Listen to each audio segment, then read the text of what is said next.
So we're starting with Karan and Ceylan. Right. We begin with Karan. He's the young heir. And Yeah. Ceylan, who was his rival but is now, well, she's the central target in this really deadly game. In the setting itself, it's a locked storage shed, a go-down.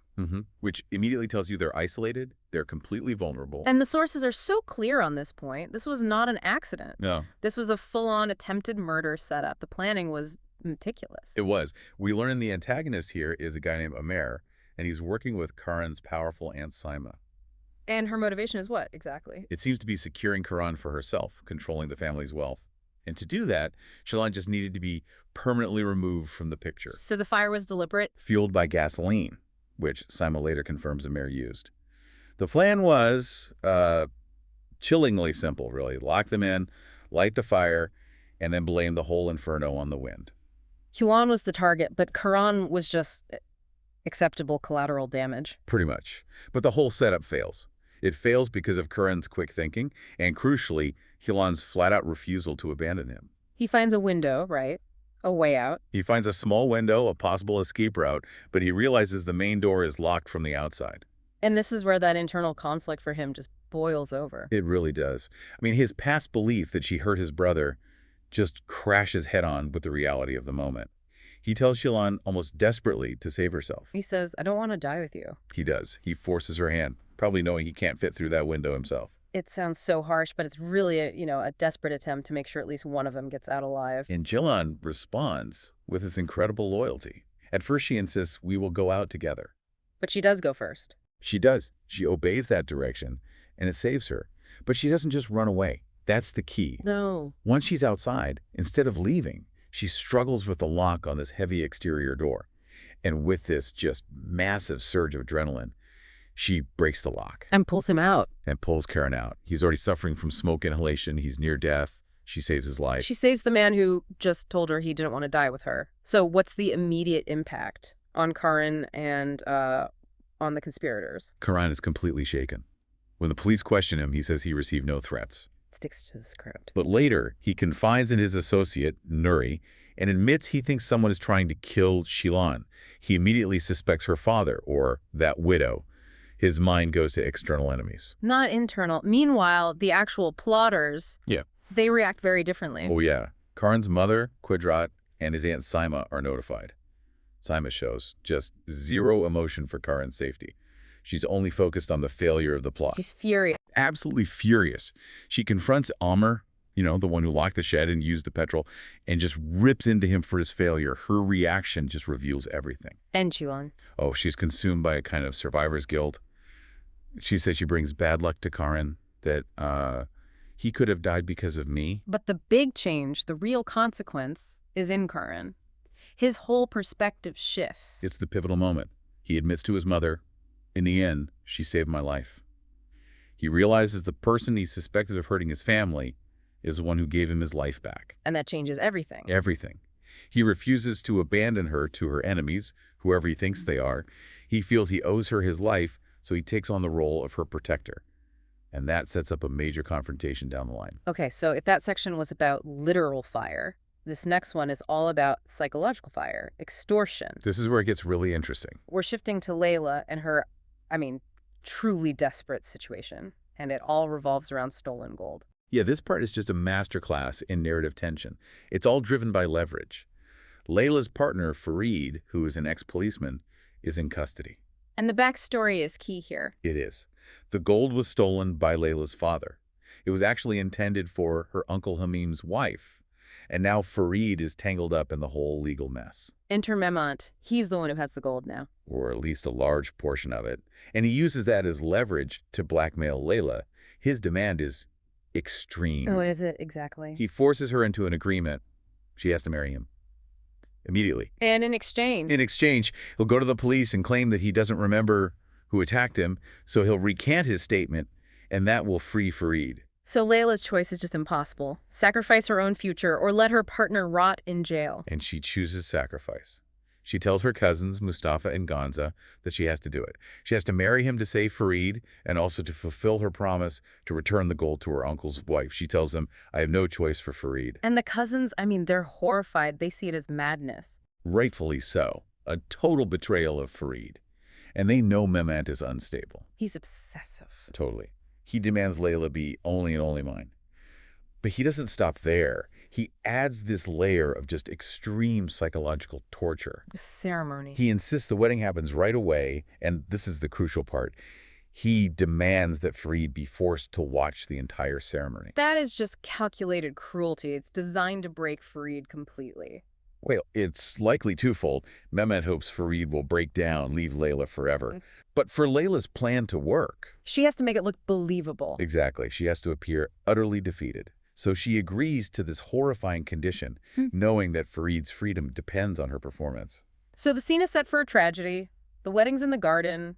Mehmet arrives. He's gloating. He brings a briefcase with only half the gold, which is shrewd, right? He's making sure he still has leverage until the IDs are done. And Farid arrives, just shattered. Utterly shattered. The sources say he already given up hope. He'd thrown Layla's engagement ring into the sea before he even got there. He thinks she's abandoned him. This is the lowest point. The risk Layla took is just immense. She proceeds. She signs the papers. After Mehmet confirms the gold is there, the registrar declares them husband and wife. Farid is devastated. He vows to erase her from his memory. It seems like the blackmailer has won. But this is the moment. Layla reveals her genius. Yeah. This wasn't a sacrifice. It was a trap. A brilliant tactical maneuver. She risked everything. Heartbreak, her reputation, Farid's faith in her all to set the perfect trap. So she drops the bombshell. The whole marriage was a fake, a game. A game designed to save Farid and get the gold back. But the question is, how did she make it stick? How did she get the leverage? The evidence. She didn't just plan a bluff. She got ironclad evidence. Yeah. She reveals that she secretly recorded Mehmet's entire confession. Everything. The blackmail, the threats. Everything. The threats, his admissions about the stolen gold, all of it. The marriage certificate was a prop from a roadside shop. And the officer... An undercover cop? 𝐀𝐁𝐎𝐿. That's next level strategizing. She gave him everything he thought he wanted, just so he'd confessed everything she needed. And the payback is immediate.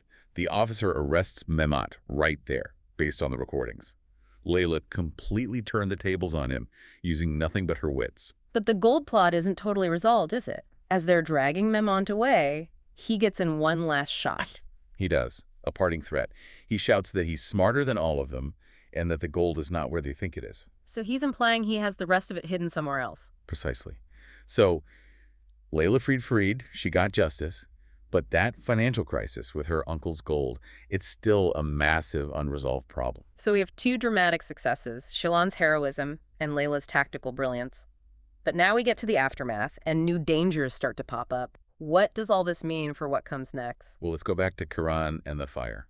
He's recovering, but now he is completely focused on one thing: investigation. He's examining that piece of evidence Ceylan found at the scene, the lighter.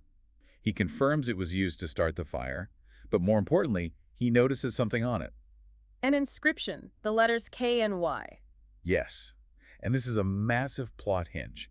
He struggles to remember where he's seen it, but he recognizes it, which implies the culprit isn't some nameless enemy. Is someone he knows, or at least someone in his circle. Exactly. And you have to remember, Karan had only suspected outsiders before this. Ceylan's father, that widow. This finding forces him to start looking inward. It's explosive. It's the first real physical evidence suggesting the plot came from inside the house. And it solidifies his resolve. He now feels he owes Ceylan his life.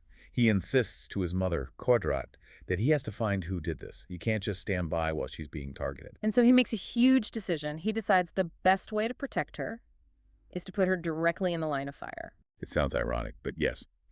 He decides to take her back to the family mansion, the Haveli. He's going to face his family and find the culprit, all while keeping Ceylan close.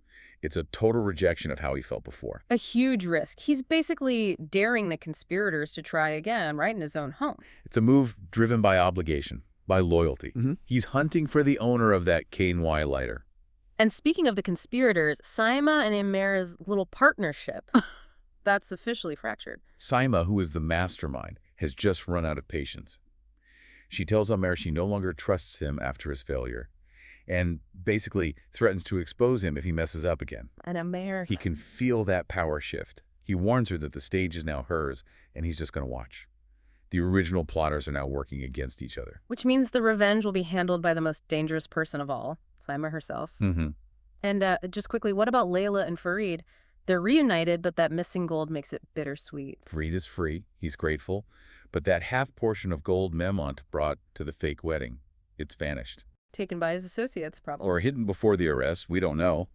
Layla is relieved Farid is safe, and her plan worked, but they're still left with the fallout of recovering the rest of that stolen money.